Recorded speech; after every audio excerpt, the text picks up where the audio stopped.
नमस्कार सभी, स्वागत है आपका स्नेहा एडुकेटर चैनल में। तो काफ़ी समय बाद अभ्यर्थियों के लिए एक नई खुश खबर या फिर अच्छी खबर आई है, जो कि आपकी नई भर्तियों को लेकर के है, जिनमें से आपकी ग्राम सेवक भर्ती है। इसमें आप आज जानेंगे कि इसकी योग्यता क्या है, आयु क्या रहेगी, सैलरी, और आपका जो मोस्ट इम्पॉर्टेंट चीज़ एग्जाम को लेकर है कि पैटर्न क्या रहेगा और आपका सिलेबस किस तरीके से होगा।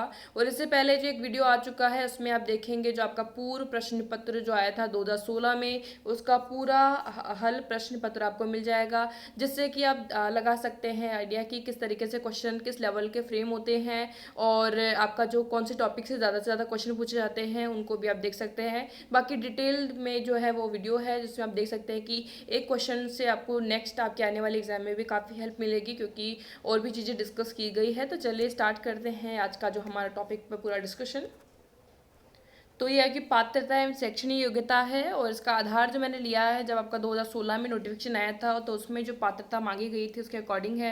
तो इसमें देख सकते हैं कि आपकी ग्रेजुएशन होना ज़रूरी है। तो यही एक इम्पॉर्टेंट आपको क्लियर हो गया है कि जो आपको एग्ज़ाम देना है उसके लिए क्या होना चाहिए, आपके पास ग्रेजुएशन होनी चाहिए। उसके बाद आपके पास जो जो चीज़ें चाहिए, तो आपके पास RSCIT का भी डिप्लोमा जो कि आजकल सभी के पास सभी ने कर रखा है वो है। तो सबसे इम्पॉर्टेंट चीज़ क्या है, आपने ग्रेजुएशन कर रखी हो तभी आप इसके एग्ज़ाम दे सकते हैं। बाकी तो आप इसमें जो अलग भी ऑप्शन दे रखे हैं कि अगर आपने अदर भी इनसे संबंधित कुछ कर रखा है तो आप देख सकते हैं। लेकिन मोस्ट इम्पॉर्टेंट जो ज़्यादा लोग कर रखे होते हैं वो क्या होती है, ग्रेजुएशन, और साथ में आपका जो RSCIT। बाकी अगर कंप्यूटर विज्ञान में अगर कोई डिप्लोमा है तो वो भी चल जाएगा, ठीक है। तो ये इंपॉर्टेंट आपकी शैक्षणिक योग्यता है, तो आपकी क्या होगी, ग्रेजुएशन प्लस आपकी RSCIT या फिर कंप्यूटर से रिलेटेड कोई अदर डिप्लोमा। और नेक्स्ट ये है कि आपको देवनागरी लिपि में लिखी हिंदी में कार्य करने का ज्ञान है, राजस्थान की संस्कृति का ज्ञान होगा। तो राजस्थान संस्कृति का ज्ञान तो इस तरीके से हो जाएगा कि आपको जब जीके वगैरह पढ़ेंगे तो हो जाएगा। और बाकी अगर आपको हिंदी का तो ज्ञान है ही। अब हम देख लेते हैं कि वेतनमान या फिर सैलरी के बारे में क्या है। तो इसमें जो उस समय बात की गई थी तो वो ग्रेड पे है, इसकी 2400 ग्रेड पे। और पूरा बात करें तो ये 500 से 20,200 रुपये के बीच में जो है सैलरी दी जाती है। और मिनिमम एज हम बात करें तो 18 वर्ष है। और बाकी इसमें जो एज रिलैक्सेशन आपका जो आरक्षण के अकॉर्डिंग रिजर्वेशन जो दिया गया है उसके अकॉर्डिंग आपको मिल जाएगा लाभ भी उसका। और इसमें अगर हम देखें इस वाले नोटिफिकेशन में तो दिया गया है कि 35 वर्ष का नहीं हो। बाकी अगर इसमें कुछ चेंजेस होगा तो आपको पता चल जाएगा, लेकिन 18 वर्ष तो मिनिमम होना चाहिए इस एग्ज़ाम को देने के लिए। ये आपका पुराना वाला नोटिफिकेशन के अकॉर्डिंग हम देख रहे हैं। और आयु सीमा में तो आपको छूट मिलेगी ही, जैसे आपको दूसरी एग्जाम में मिलती है उसके अकॉर्डिंग ही है।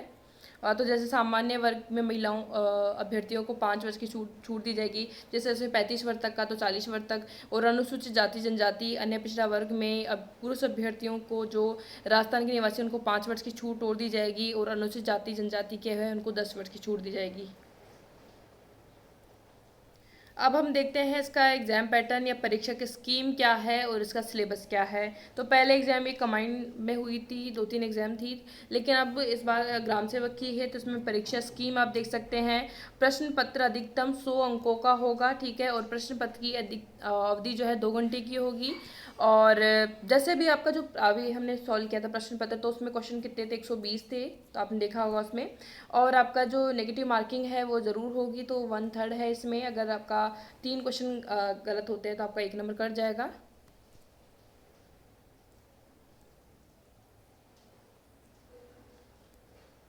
और नेक्स्ट है कि पाठ्यक्रम आपका सिलेबस क्या है। तो सामयिक विषय जो आपका जो दिए गए हैं उसमें सामयिक विषय में जैसे करंट अफेयर से रिलेटेड जैसे आप देख सकते हैं राज्य, राष्ट्रीय, अंतर्राष्ट्रीय स्तरों पर मुख्य सामयिक सरकारी विषय, घटनाएं और क्रीड़ा।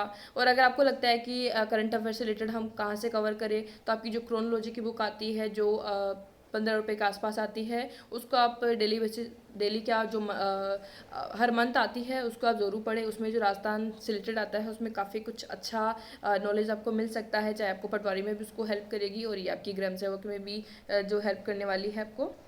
और भूगोल और प्राकृतिक संसाधन, भूगोल और प्राकृतिक संसाधन में जो आपके विश्व के विस्तृत भौगोलिक विशिष्टताएं, महत्वपूर्ण स्थान, पर्वत, महासागर, और भारत की पारिस्थितिकी और वन्य जीव, भारत का प्राकृतिक भूगोल, राजस्थान की जलवायु, वनस्पतियां एवं मृदा क्षेत्र, और भौतिक खंड, जनसंख्या, बेरोजगारी, दरिद्रता, सूखा, अकाल और मरुस्थलीकरण की समस्याएं।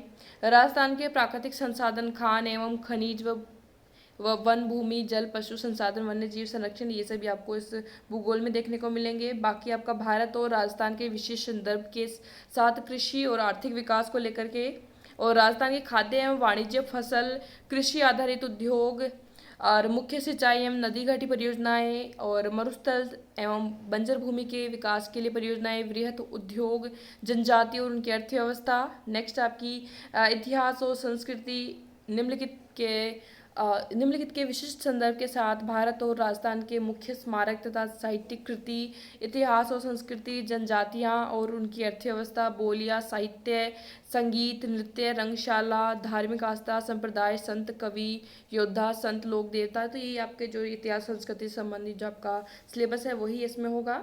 हस्तशिल्प, मेले और त्योहार, रूढ़ियाँ, वस्त्र एवं आभूषण, उनके लोक और लोक जनजातीय पहलुओं के विशिष्ट संदर्भ, और फिर आपकी साधारण मानसिक योग्यता और तर्क शक्ति और विश्लेषणात्मक योग्यता, तो रीजनिंग और मैथ से रिलेटेड भी क्वेश्चन आएंगे। हिंदी, अंग्रेजी से संबंधित प्रश्न आएंगे, और गणित का जो स्तर रहेगा वो 10वीं कक्षा तक का स्तर रहेगा। और राज्य, जिला, तहसील, पंचायत स्तर पर राज्य में प्रशासनिक ढांचा, कंप्यूटर का बुनियादी ज्ञान भी होना आवश्यक है, उससे भी संबंधित प्रश्न आते हैं।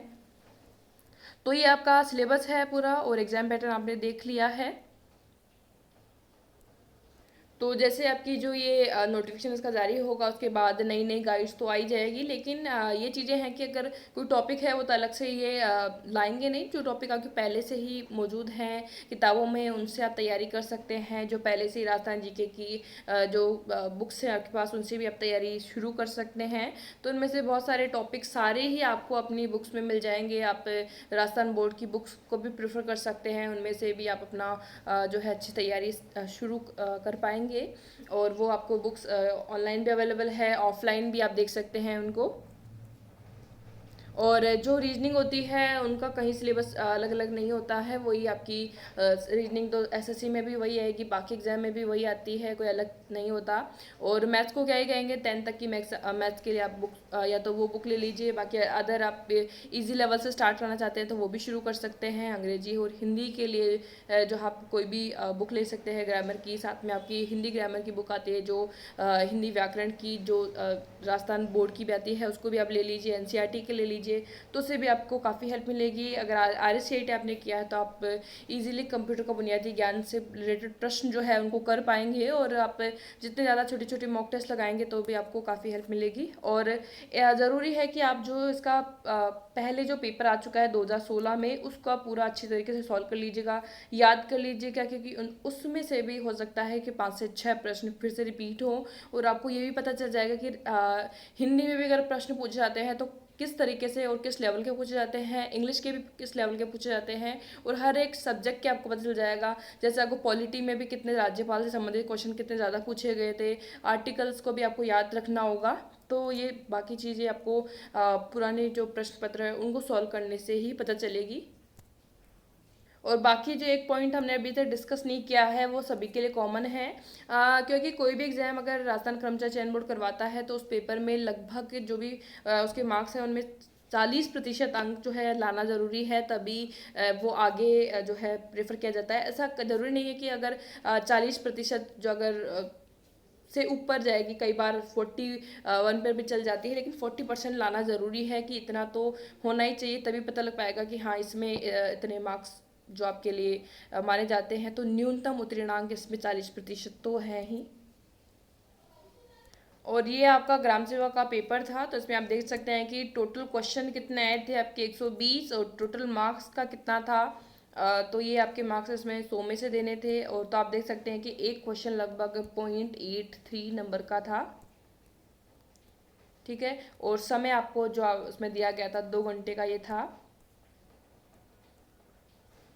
तो ये पेपर आपका पूरा सोल्यूशन आपको मिल जाएगा। आई बटन पर क्लिक करेंगे या फिर डिस्क्रिप्शन बॉक्स में मैंने लिंक दे दिया है, तो पूरा आप यहाँ पर पेपर भी डाउनलोड कर पाएंगे और जिसकी फाइनल आंसर की थी उसके अकॉर्डिंग, और सिलेबस भी आप डाउनलोड करने के लिंक मैंने दे दिया है आपको डिस्क्रिप्शन बॉक्स में। बाकी कोई भी क्वेरी हो तो आप कमेंट बॉक्स में पूछ लीजिएगा।